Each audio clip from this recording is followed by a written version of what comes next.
I just picked up 6 nonfiction books that I've never been able to see in store, which means I got a really good pile. So let's dig in to see what I got. Now, first up, I got a book called The Crusaders by Dan Jones. Now, Dan Jones is a really popular historian, but funny enough, I've actually just never seen this one that he's written in the bookstores, and I've been really interested in trying out this period of history. I'm so weak on the Crusades. If this is a good place to start, let me know also in the comments. Next is a book called The Force of Destiny by Christopher Duggan. And this is a book that looks at the history of modern Italy. And I've been looking for a really good 1-volume history of modern Italy. And this is exactly why I picked this up. I was so excited to find this one. Now, the next 4 pieces of nonfiction I got are all pieces of football nonfiction. And if you've read books like this, you know that it can be oftentimes really hard to find a good selection of these kinds of books in North America because they're often always printed in Europe and then brought over, and they're kind of expensive. So these 4 books were gold finds for me. The first of the lot is A Season in Verona by Tim Parks. And this is a book that looks at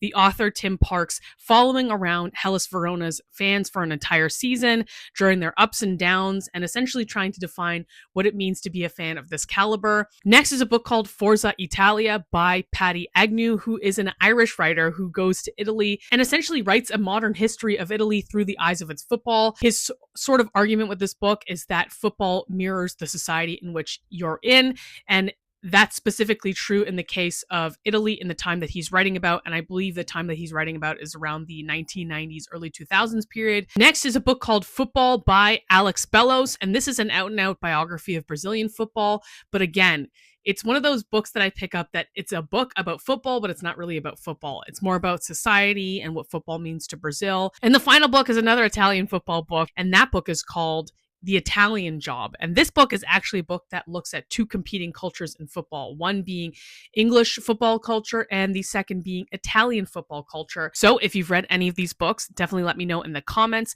And if you like these kinds of recommendations, definitely drop me a follow. I'm looking forward to seeing you in my next video.